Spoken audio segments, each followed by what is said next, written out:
बात करेंगे जमशेदपुर की। जमशेदपुर में भी विधानसभा चुनाव को लेकर सुगबुगाहट दिख रही है और अपनी अपनी दावेदारियां पेश की जा रही हैं। इसके अलावा शहर में क्या कुछ खास रहेगा, इस पर भी नजर डालेंगे। हमारे साथ सहयोगी लाला जुबी जुड़ी हुई हैं, सीधा उनका रुख करते हैं। लाला जुबी, विधानसभा चुनाव को लेकर देखिए सुगबुगाहट हर जिले में देखने को मिल रही है।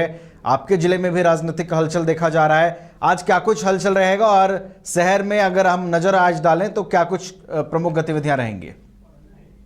बिल्कुल नवीन, आज जमशेदपुर के सुबह से ही मॉर्निंग से ही मैं हाजिर हूँ और जमशेदपुर की हर खबरों से आपको रूबरू कराऊंगे। फिलहाल जो शुरुआत करती हूँ कि जमशेदपुर में आज क्या रहेगा खास, तो जमशेदपुर में आज रह रहा है डोरंड कप का आगाज होने जा रहा है, जहाँ पे जमशेदपुर जेएफसी और जिस तरीके से देखा जा रहा असम राइफल के बीच मैच खेलना हो, और इस बीच जो है झारखंड के मुख्यमंत्री हेमंत सोरेन भी इस कार्यक्रम में शामिल होने के लिए जमशेदपुर आ रहे हैं। तो ये जो है दूसरी बार जिस तरीके से मुख्यमंत्री बनने के बाद आज यहाँ पर झारखंड के मुख्यमंत्री हेमंत सोरेन पहली बार जो है जमशेदपुर में आएंगे। तो देखना होगा दिलचस्प बात की क्या वो यहाँ पर अब किस तरीके से इस पूरे यहाँ पे लोगों को यानी झारखंड मुक्ति मोर्चा को किस तरीके से यहाँ पे विधानसभा चुनाव का गुड़ सिखाते हैं, किस तरीके से आगे की रणनीति बताते हैं। ये तो जरूर होगा कि वो यानी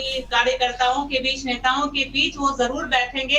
तो ये सारी बातें जो है आज हेमंत सोरेन कर सकते हैं। वहीं पे मैं बता दूं कि जिस तरीके से यहाँ पर अब यहाँ पे विधानसभा चुनाव का जो सुगबुगाहट शुरू हो गया है, सभी प्रत्याशी जो है कमर कस लिए हैं और जिस तरीके से शह और मात की जो है लड़ाई अब शुरू हो गई है, जहां पे देखने को मिल रहा है कि जमशेदपुर से सटे जो है सरायकेला विधानसभा, जिस तरीके से ईचागढ़ विधानसभा है, जो ईचागढ़ विधानसभा में यहाँ पर सविता महतो और हरे लाल के बीच जो है अब काफी जो है यहाँ पे दोनों में आपसी विवाद यहाँ पे देखने को मिल रहा है, जहाँ पे तू मैं का जो शह और मात की लड़ाई जो है यहाँ पे देखने को मिल रही है। यहाँ पे सविता महतो का कहना है कि इन पांच वर्षों में मैंने बहुत सारे काम किए, यानी जनता के बीच में रही और जनता के साथ काम करने का काम की और बहुत सारे कार्य जो है धरातल पे उतरे। वहीं पे जो यहाँ पे भाजपा प्रत्याशी हुए हैं हरे लाल, उनका कहना है कि सिर्फ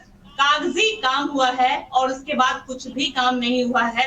तो अब यहाँ पे सबसे बड़ी बात ये देखा जा रहा है कि नवीन कि ये जो विधानसभा है यहाँ पे वो जिस तरीके से अभी झारखंड मुक्ति मोर्चा का जो है यहाँ पे विधायक हैं, और अब देखने को मिल रहा है बात की जिस तरीके से पहले जेएमएम से अब यहाँ पर अरविंद सिंह यानी मलखान सिंह वो आ गए हैं।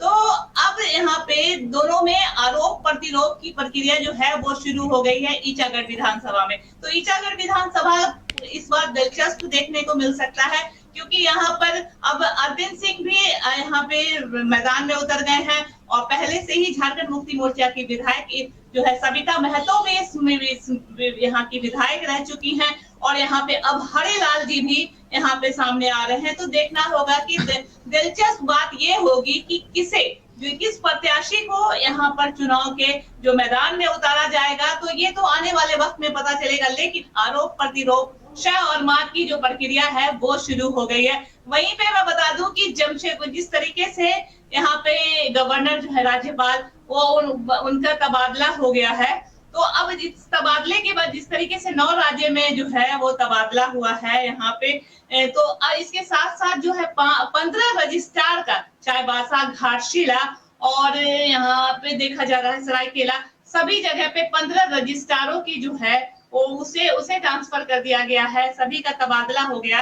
तो अब जिस तरीके से यहाँ पे प्रक्रिया शुरू कर दी गई है, सभी जगह पे तबादला की प्रक्रिया है हो रही है अभी। और इसी बीच जिस तरीके से उपायुक्त के द्वारा लगातार जो है यहाँ पे मीटिंग की जा रही है, लगातार यहाँ पे देखा जा रहा है कि ऑफिसरों के बीच बैठक की जा रही है। तो इस बैठक में निर्णय लिया गया है कि आंगनबाड़ी में जल्द से जल्द, जितने आंगनबाड़ी है उसमें जल्द से जल्द जो है बिजली का कनेक्शन दिया जाए, साथ ही साथ जितने पंचायत हैं वहां पे लाइब्रेरी बनाया जाए। तो ये जो दौर चल रहा है वो विधायकों की तरफ से एक है दबाव दिया जा रहा है कि जल्द से जल्द हमारे क्षेत्र में यहाँ पे लाइब्रेरी हो और जितने भी यहाँ पे, क्योंकि पिछली बार जिस तरीके से देखा गया कि रघुवर दास की सरकार में आंगनबाड़ी की जो है यहाँ पे कर्मचारी, उनका काफी अहम भूमिका रहा और इसी बीच जो है उन्हें मात यहाँ पे देखना पड़ा झारखंड में, यानी जमशेदपुर में। तो इस बार जो है विधायक ऐसी कोई भी चूक नहीं करना चाह रहे हैं। विधायक चाह रहे हैं कि जल्द से जल्द हमारे क्षेत्र में जो है यहाँ पे धरातल पे लाइब्रेरी और जो बिजली का कनेक्शन है वो आ जाए, ताकि लोगों के बीच वो चुनाव में वोट मांग सके। नवीन, चलिए, तो राजनीतिक गतिविधियों की आपने जानकारी दी है। विधानसभा चुनाव को लेकर जो है सभी अपने अपने दावे कर रहे हैं और उसके हिसाब से जो रणनीतियां हैं वो तय की जा रही हैं और विधानसभा चुनाव में कैसे जनता को रिझाना है और फिर वोट प्राप्त करना है, इन तमाम चीज़ों को लेकर जो मंथन है वो किया जा रहा है और चुनाव को लेकर तैयारियों को अंतिम रूप भी हजारीबाग जिले में भी विधानसभा चुनाव को लेकर जो सुगबुगाहट है वो देखने को मिल रही है। इसके अलावा शहर में आज प्रमुख गतिविधियां क्या होंगी उस पर भी नजर डालेंगे। हमारे साथ सहयोगी शशांक जुड़े हुए हैं। शशांक, विधानसभा चुनाव को लेकर हर जिलों में, हर विधानसभा क्षेत्रों में सुगबुगाहट है और तैयारियों को कह सकते हैं कि अंतिम रूप दिया जा रहा है क्योंकि अब समय काफी कम है। इसके अलावा आज क्या कुछ शहर में गतिविधियां रहेंगी प्रमुख? देखिए नवीन, अगर शहर की गतिविधियों की बात करें तो मौसम की जानकारी हम आपको देते हैं। हजारीबाग में मौसम क्लाउडी बना हुआ है। हालांकि जिस अनुपात में बारिश होनी चाहिए थी वैसी बारिश हजारीबाग जिले में नहीं देखने को मिल रही है। बहुत कम बारिश हो रही है, रुक रुक के कभी बारिश होती है, धूप निकल जाता है, बादल आ जाते हैं।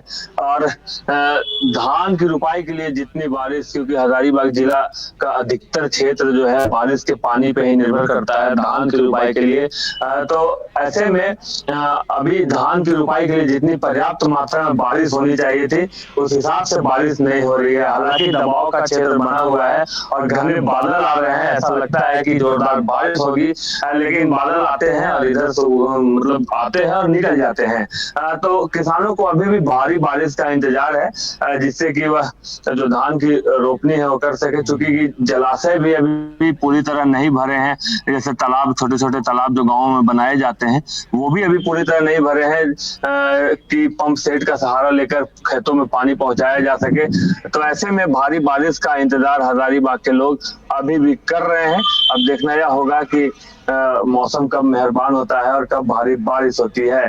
तो वही नवीन, कल सावन की दूसरी सोमवारी है जिसे लेकर पिछले बार जब हमने खबर दिखाया था हजारीबाग के बुढ़वा महादेव से कि वहां पर जिला प्रशासन के कोई भी पुलिस बल मौजूद नहीं था और वह क्षेत्र जाम की स्थिति का सामना करना पड़ रहा था वहां पे, तो कल वहां पे पुलिस बल की भी तैनाती की जाएगी, ऐसी हमें जानकारी मिली है पुलिस मुख्यालय से। और सुरक्षा के भी इंतजाम अब वहां पे कर दिए गए हैं। कल वहां पे भारी भीड़ पहुंचने का अनुमान है क्योंकि पहले सोमवारी को उस रेशियो में भीड़ वहां नहीं पहुंचा था, लेकिन हाँ भीड़ था, लंबी लाइनें थी। और बुढ़वा महादेव पुराना मंदिर है, सबसे पुराना मंदिर हजारीबाग का जाना जाता है। तो कल दूसरी सोमवारी को भारी भीड़ पहुंचने का अनुमान है वहां पर और उसे लेकर जिला प्रशासन भी सतर्क है और वहां पर पुलिस बल की तैनाती की गई है। वहीं अन्य मंदिरों को भी, जो हर जिले में जितने और मंदिर हैं वहां साज सजावट स्पेशल किया गया है लोगों के द्वारा, मंदिर समिति के द्वारा, और दूसरे सोमवारी को वहां भी काफी संख्या में भीड़ पहुंचेगी।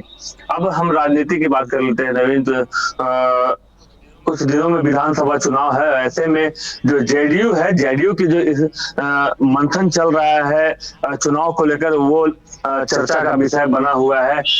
जो फिरू महतो हैं अभी पटना में मौजूद हैं, वहां पर जेडीयू के जो नीतीश कुमार हैं उन लोगों के साथ वार्ता चल रही है, केंद्रीय जेडीयू नेतृत्व से वार्ता चल रही है। तो कुछ दिन पूर्व हमने देखा था सरयू राय भी जेडीयू के नेताओं से मिले थे, मुख्यमंत्री नीतीश कुमार से मिले थे। तो ऐसे में जेडीयू अपना चुनाव किस एंगल से झारखंड में लड़ता है विधानसभा का, वह देखने वाली बात होगी। क्या स्ट्रेटेजी बनती है उनकी, क्या निर्णय होता है, यह देखने वाली बात होगी और यह चर्चा का विषय भी बना हुआ है। वहीं अन्य चीजों की बात करें तो लगातार क्षेत्र में जो है जनप्रतिनिधि, समाज सेवी, जितने भी तरह के लोग हैं वह घूम रहे हैं। और एक चीज बता दूं नवीन, जो लोगों का कहना है कि चलो कम से कम किसी बहाने हमारा काम तो हो रहा है, लोग हमारे पास तो आ रहे हैं, वैसे लोग भी अब क्षेत्र जा रहे हैं जो कभी क्षेत्र नहीं जाते थे, समाज सेवी जा रहे हैं, लोगों की समस्याएं सुन रहे हैं, समस्याओं को दूर भी किया जा रहा है, सड़कें बनाई जा रही है, चापाकल खराब है तो सरकार पे डिपेंड नहीं रहा जा रहा है, समाज सेवी लोग उसको बनवा दे रहे हैं।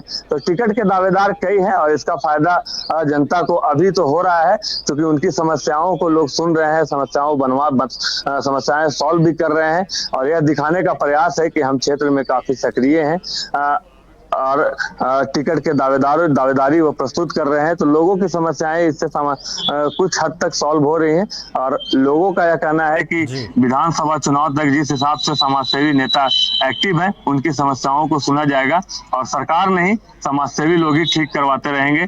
तो लगातार क्षेत्र में समाजसेवियों का दौरा हो रहा है और समाजसेवी लोगों की समस्याओं को दूर कर रहे हैं, यह चर्चा का विषय बना हुआ है। वहीं राज्य के जो राज्यपाल है, अब नए राज्यपाल संतोष कुमार गंगवार को बनाया गया है, जिसे लेकर भी सोशल मीडिया पर लगातार नेताओं के द्वारा, जिला अध्यक्षों के द्वारा लगातार प्रक्रिया देखने को मिल रही है। लोग उन्हें बधाइयां दे रहे हैं, शुभकामनाएं दे रहे हैं, इनसे उम्मीदें भी हैं काफी लोगों को। अब देखना यह होगा कि नए राज्यपाल झारखंड की उम्मीदों पर कितना खरा उतर पाते हैं। बिल्कुल, नए राज्यपाल की भी नियुक्ति की गई है झारखंड में। इसके अलावा आपने तमाम गतिविधियों की जानकारी दी शशांक, और देखिए बूथ स्तर पर जो है वो मजबूती को लेकर जेडीयू का मंथन चल रहा है कि झारखंड में किस तरीके से अपनी जमीन को मजबूत किया जाए।